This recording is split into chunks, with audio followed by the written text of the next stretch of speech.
ഇന്ന് നമ്മൾ ചെയ്യാൻ പോകുന്നത് ബീഫ് ഉണ്ടെങ്കിൽ നമുക്ക് ആർക്കും ചെയ്ത് നോക്കാൻ പറ്റുന്ന നല്ല ടേസ്റ്റി ആയിട്ടുള്ള ഒരു റെസിപ്പിയാണ്. ഒരു ഡിഫറെൻ്റ് ആയിട്ടുള്ള ബീഫ് ഫ്രൈ ആണ്.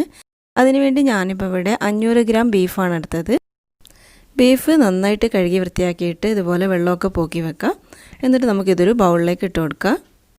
ബീഫ് ഇപ്പോൾ ഞാനിതാ ഈ ഒരു വലുപ്പത്തിലാണ് കട്ട് ചെയ്തെടുത്തത്. അത്യാവശ്യം ചെറിയ പീസാക്കിയിട്ടാണ് കേട്ടോ കട്ട് ചെയ്തെടുത്തത്. ഇനി ഈ ബീഫിലേക്ക് നമുക്ക് കുറച്ച് പൊടികളൊക്കെ ആഡ് ചെയ്ത് കൊടുക്കാനുണ്ട്. ആദ്യം നമുക്കിതിലേക്ക് 1 ടേബിൾ സ്പൂൺ മുളക് പൊടി ചേർത്ത് കൊടുക്കാം, 1 ടേബിൾ സ്പൂൺ മല്ലിപ്പൊടി, 1/4 ടീസ്പൂൺ മഞ്ഞൾപ്പൊടി ചേർക്കാം. ഇനി ഇതിലേക്ക് 1/2 ടീസ്പൂൺ വലിയ ജീരകത്തിൻ്റെ പൊടി ചേർത്ത് കൊടുക്കാം. ആവശ്യത്തിനുള്ള ഉപ്പ് ചേർക്കാം. ഇനിയിപ്പോൾ ഞാനിതിലേക്ക് ചേർത്ത് കൊടുക്കുന്നത് ചെറിയുള്ളിയും ഇഞ്ചിയും വെളുത്തുള്ളിയും കൂടെ ഒന്ന് ചതച്ചെടുത്തതാണ്. ഒരു 5-6 ചെറിയുള്ളിയും 3-4 വെളുത്തുള്ളിയും ഒരു ചെറിയ കഷ്ണം ഇഞ്ചിയും കൂടെ ഒന്ന് ചതച്ചെടുത്തതാണ്. ഒരു 2 ടേബിൾ സ്പൂൺ ഉണ്ടാവും. ഇതിലേക്ക് ചേർത്ത് കൊടുക്കാം. ഇനി നമുക്കിതിലേക്ക് 1 ടേബിൾ സ്പൂൺ വെളിച്ചെണ്ണ ചേർത്ത് കൊടുക്കാം. ഇനി ഇതെല്ലാം കൂടെ കൈകൊണ്ട് നന്നായിട്ടൊന്ന് മിക്സ് ചെയ്തെടുക്കാം. ഇനി നമ്മളിത് കുക്കറിലിട്ടിട്ടാണ് വേവിക്കുന്നത്. ഇതെല്ലാം കൂടെ കുക്കറിലേക്ക് ഇട്ട് കൊടുക്കുക. നമ്മളിത് വെള്ളമൊന്നും ഒഴിക്കാതെയാണ് വേവിക്കുന്നത്. ബീഫിൽ നിന്ന് ഇറങ്ങി വരുന്ന വെള്ളം തന്നെ ഉണ്ടാവും. പിന്നെ ഫ്രൈ ചെയ്തെടുക്കാനുള്ളതായതുകൊണ്ട് ഇതിൽ കൂടുതൽ വെള്ളത്തിൻ്റെ ആവശ്യമില്ല. കുക്കറിൻ്റെ അടപ്പ് വെച്ചിട്ട് 3-4 വിസിൽ വരുന്നവരെ ഇതൊന്ന് വേവിച്ചെടുക്കാം. ഓരോ ബീഫിൻ്റെയും വേവ് വ്യത്യാസം ഉണ്ടാവും. അപ്പോൾ നമ്മളത് നോക്കിയിട്ട് ബീഫ് നന്നായിട്ടൊന്ന് വേവിച്ചെടുക്കാം.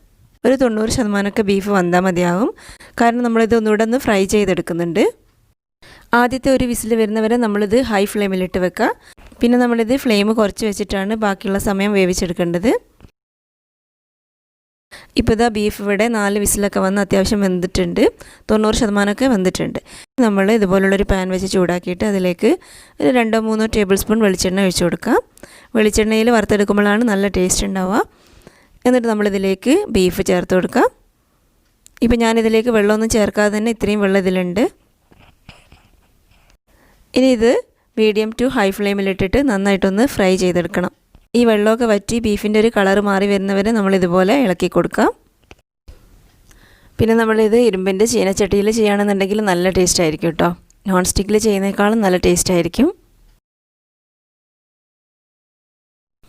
ഇപ്പോൾ ഇതാ ബീഫൊക്കെ നല്ല ഡ്രൈ ആയി വന്നിട്ടുണ്ട്, കളറൊക്കെ മാറി വന്നിട്ടുണ്ട്. ഇതിപ്പോൾ ഇങ്ങനെ തന്നെ കഴിക്കാനും നല്ല ടേസ്റ്റാണ്. നമ്മളിതിലേക്ക് കുറച്ചുകൂടെ ഐറ്റംസൊക്കെ ആഡ് ചെയ്യുന്നുണ്ട്. ആദ്യം ഇതൊരു ബൗളിലേക്ക് മാറ്റി വെക്കാം. ഇപ്പോൾ ഇതാ ഞാനൊരു ബൗളിലേക്ക് മാറ്റി വെച്ചിട്ടുണ്ട്. ഇനി നമ്മൾ ഈ പാനിലേക്ക് തന്നെ കുറച്ചുകൂടെ വെളിച്ചെണ്ണ ഒഴിച്ചു കൊടുക്കാം. എന്നിട്ട് ഇതുപോലെ കുറച്ച് തേങ്ങാക്കൊത്ത് ഇട്ട് കൊടുക്കാം. നമ്മൾ തേങ്ങാക്കൊത്ത് അരിഞ്ഞെടുക്കുമ്പോൾ ഇതുപോലെ ഒന്ന് അരിഞ്ഞെടുക്കുക. കനം കുറച്ചിട്ട് നീളത്തിൽ അരിഞ്ഞെടുക്കുക. എന്നിട്ട് നമുക്കിത് ഈ തേങ്ങാക്കൊത്തൊന്ന് ജസ്റ്റ് ഒന്ന് ഫ്രൈ ചെയ്തെടുക്കാം. ഇപ്പോൾ ഈ തേങ്ങാക്കൊത്ത് അത്യാവശ്യം ആയിട്ടുണ്ട്. ഇനി നമുക്കിതൊരു സൈഡിലേക്ക് മാറ്റി വെച്ചിട്ട് ഇതിലേക്ക് ഒരു 3-4 വെളുത്തുള്ളി, ഒരു ചെറിയ കഷ്ണം ഇഞ്ചി, 3-4 പച്ചമുളക് ഇതുപോലൊന്ന് കട്ട് ചെയ്തിട്ട് ഇതിലേക്ക് ഇട്ട് കൊടുക്കുക. ഇതുപോലെ നീളത്തിലൊന്ന് കട്ട് ചെയ്തെടുക്കുക. ഇനി ഇതെല്ലാം കൂടെ ഇതുപോലൊന്ന് വഴറ്റിയെടുക്കുക. ഇത് ജസ്റ്റ് ഒന്ന് കടിക്കാൻ കിട്ടുമ്പോൾ നല്ലൊരു ടേസ്റ്റ് ആയിരിക്കും. നമ്മുടെ കയ്യിൽ കരിവേപ്പില ഉണ്ടെന്നുണ്ടെങ്കിൽ ഇപ്പോൾ ഇതിലേക്ക് ചേർത്ത് കൊടുക്കാം കേട്ടോ. എൻ്റെ കയ്യിൽ അതില്ലാത്തതുകൊണ്ടാണ് ഞാനിപ്പോൾ ഇതിലേക്ക് ചേർക്കാത്തത്. കരിവേപ്പില ചേർക്കുമ്പോൾ നല്ല ടേസ്റ്റ് തന്നെ ആയിരിക്കും.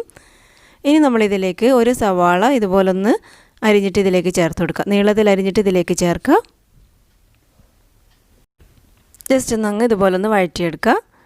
നമ്മളിതിലേക്ക് വെളിച്ചെണ്ണ കുറവാണെന്നുണ്ടെങ്കിൽ കുറച്ചുകൂടെ ഒഴിച്ചു കൊടുക്കുക. ഞാനിപ്പോൾ ഇതിലേക്ക് കുറച്ചുകൂടെ വെളിച്ചെണ്ണ ഒഴിച്ചു കൊടുത്തിട്ടുണ്ട്. ഇപ്പോൾ ഇതാ സവാളൊക്കെ ഇത്രയും ആയാൽ മതി. ഇനി നമ്മളിതിലേക്ക് കുറച്ച് പൊടികളൊക്കെ ആഡ് ചെയ്ത് കൊടുക്കാം. ഒരു 1/4 ടീസ്പൂൺ മഞ്ഞൾപ്പൊടി, 1/4 ടീസ്പൂൺ വലിയ ജീരകത്തിൻ്റെ പൊടി, ഒരു 2 നുള്ള് ഗരം മസാല.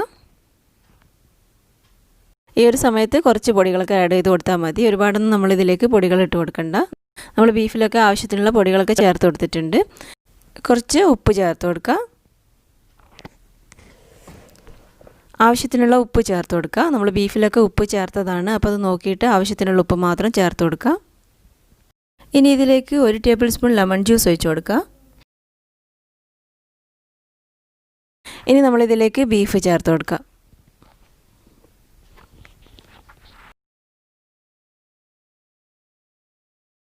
ലാസ്റ്റ് നമ്മളിനി ഇതിലേക്ക് കുറച്ച് മല്ലിയില ചേർത്ത് കൊടുക്കാം. ഇപ്പോൾ ഇതാ നമ്മുടെ ബീഫ് റോസ്റ്റ് ഇവിടെ റെഡി ആയിട്ടുണ്ട്. നല്ല ടേസ്റ്റാണ് ഇത് കഴിക്കാൻ, നല്ല എളുപ്പമാണ് ഉണ്ടാക്കാനും.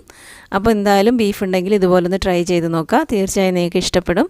അപ്പോൾ നിങ്ങൾക്ക് വീഡിയോ ഇഷ്ടമായെങ്കിൽ ലൈക്ക് ചെയ്യാനും ഷെയർ ചെയ്യാനും സബ്സ്ക്രൈബ് ചെയ്യാനും മറക്കരുത് കേട്ടോ. താങ്ക്